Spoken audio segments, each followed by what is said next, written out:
guys, I want to show you guys something crazy. So I was cleaning my room because when you live somewhere, as in my parents, when they live somewhere for so long, there's always things that kept. And I used to think all that stuff is trash, but now you're a little older and you see where society is. A lot of these things are a representation of the time period. And so at first maybe I would have just thrown this out, but then I realized, wow, this is worth making a video on. So what's going on? When last semester of high school, I had already gotten into UPenn, a lot of you know, Ivy League or whatever that's worth. I took a class at University of Maryland in the mornings.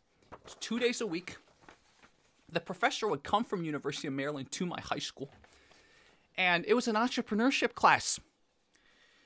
Now, as high school students, we definitely were not ready for this professor. He even self-admitted he's a little bit of a hard ass. So he tried a little bit too hard, in my opinion, to be a hard ass.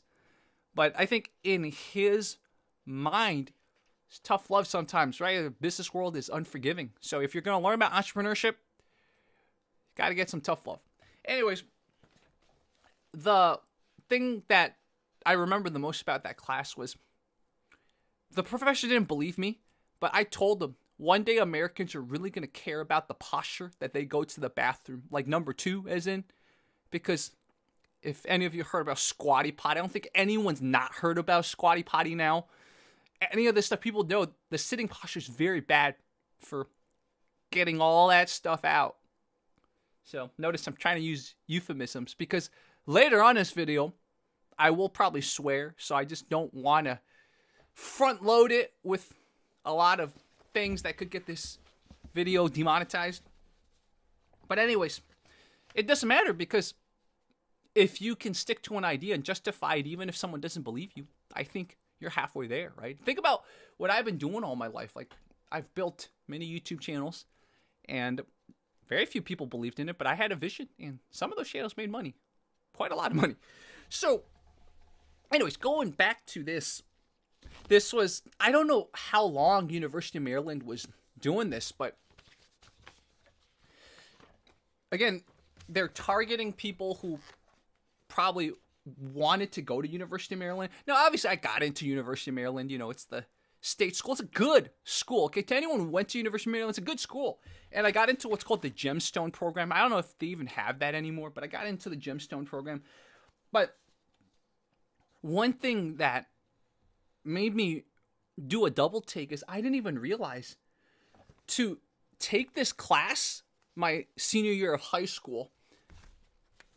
Look at this. My parents actually paid money. My parents paid $739. You see that? My parents paid $739 for this class.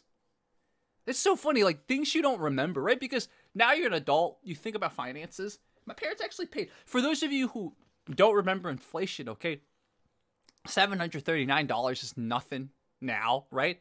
But $739 back then when I went to high school, that's like a month's rent. I know it's hard to imagine how much inflation and a lot of other things, right, have made things gone up. But like $739 was like average rent in America back then. So like a month's rent to take this class, basically. I was in high school. Oh, also look at this. I got a B in the class. I didn't even realize. Look, I got a B. I got a B in the class. Wow, I got a B in the class. Wow. I got a B in this class. I never knew I got a B in the class. Wow, the things you didn't remember. But, okay. Here's the kicker to this, all right? Obviously, you guys know University of Pennsylvania had the Wharton Business School, right? So, if you take a college class at University of Maryland, do you think it would transfer to Wharton? And this is where I'm going to curse, okay? The answer is fuck no. So, wasted my second semester senior year being stressed out taking a college class that didn't even fucking count for my college transcript when I went to University of Pennsylvania. Kids from 2 high schools came. So I got to meet kids from other high schools. And in fact, one of the kids from the other high school actually went with me to University of Pennsylvania. So it was funny. And then we would like reflect on this class and sort of talk a little bit of smack about the professor. But, I think he was well-intentioned. He's just, a Southerner. He's just different type of culture. Also, one of my favorite YouTubers at the time looked like this professor. So I would share, I would share some videos with some of my friends in the class. I'm like, doesn't he look like this guy? And they're like, yeah, he does. Anyways, shout out Professor Green. I actually emailed him before this. I want to interview him. He's such a character. And I don't think he remembers me. But maybe he does. He's like, oh, is that guy? That guy annoyed me all the time. So, my point in this video is, I'm just going to, this might anger some people who obviously worked hard and paid a lot of money to get into an Ivy League school, okay? But why does an Ivy League school have the monopoly as to what business classes count? Like, why shouldn't a business class I take at University of Maryland count? I get it. You have your own criteria. You got your own whatever. But it's not like business people have to come from Wharton, right? It's not like entrepreneurs even have to go to college. So I was thinking about this. I'm like, work so hard, learn some stuff. Obviously I could have learned better, right? If I got a B. But my parents paid $739 for this class, dude, and didn't even count towards University of Pennsylvania. Like, what the fuck? What the fuck? You guys, if you're extrapolating from what I'm talking about, right? Higher education's been broken for a while, and this is an example of this. Don't you think there's a little bit of like a money-making thing going on? Maybe I should just end it here. I feel like I expressed everything I expressed. Yes, Wharton was the #1 business school at the time, right? Undergrad. So maybe you would learn a little more. But again, how many people didn't go to Wharton, started very good businesses? I was like, started happy business. What business is happy? But like, started successful businesses.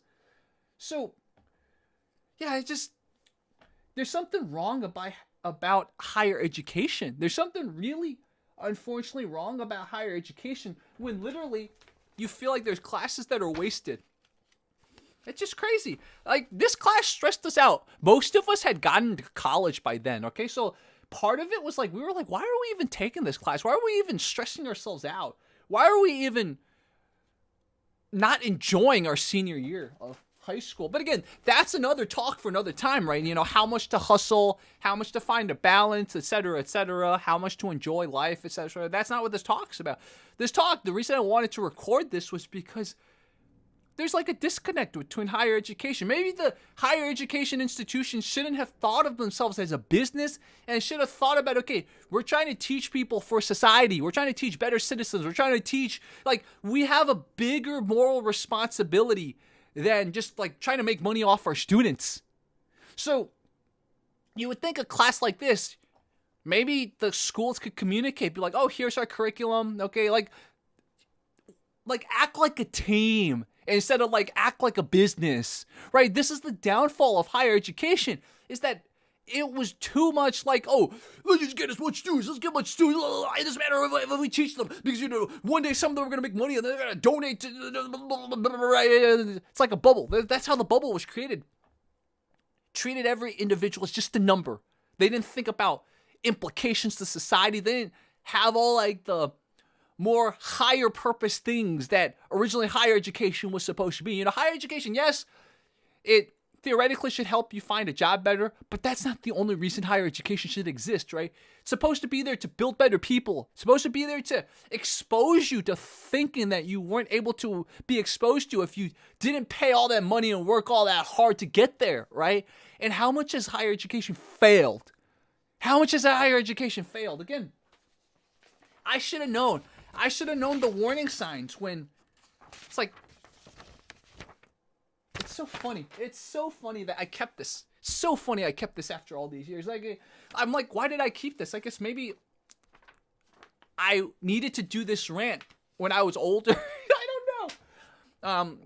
It'd be really cool, by the way. I might even put it on this channel. As you guys know, obviously, I got other channels, and I might interview that professor if he gets back to me, Professor Green, on on the other channels. Maybe I'll put it here, and maybe I'll, because this channel, we dig into stuff. We sometimes will be mean, right? Maybe he has some criticisms of society. Maybe he has some criticisms of higher education too. Like we can really kind of talk it out. It'd be kind of fun. Maybe he like didn't like me. He's like, he wants to lay it out on me. You never know, right? It'd be funny. Like that's what this channel is for. So just to be continued, and just to start, guys, a start for a conversation. Let me know, where do you think higher education went wrong? Why? Obviously, I had an interest in entrepreneurship. I mean, I'm an entrepreneur. You call me a serial entrepreneur.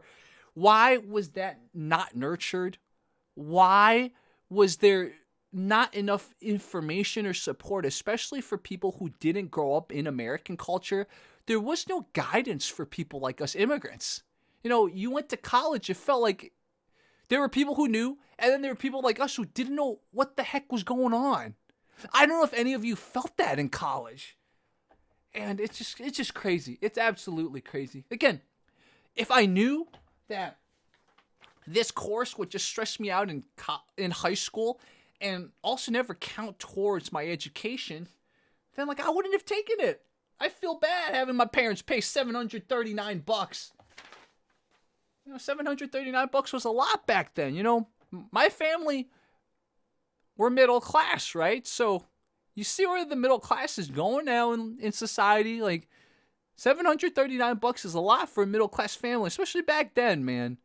Anyways, so that's my little rant. I could just repeat the same thoughts in different flavors over and over in this talk, but I think I got my point across. You guys let me know, how much of your education did you feel like was useful? How much of it do you think was worth it? If I had to put a number, I'm going to say like 90% of the stuff that they try to teach us in school was completely useless. It's so sad. I remember I had a neighbor. He told me college was the biggest waste of time. And I was like, oh my goodness. He warned me, and I didn't believe him. He had a son who was really little, and he had a wife who yelled at him all the time. So maybe I thought he was just angry that day. So that's why he was ranting about college. But he warned me. I was in high school at the time. He's like, dude, college is such a wasted time. And I should have asked him more. I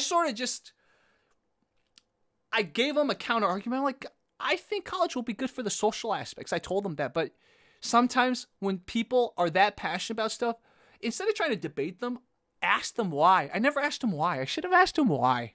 So, anyways, guys, sometimes the people before you say stuff and you want to drink the Kool-Aid, so you choose to not follow up. I should have asked him why. So anyways, guys, I'll talk to you guys soon, okay? I think this was a good launching point for some discussion. Talk to you guys soon.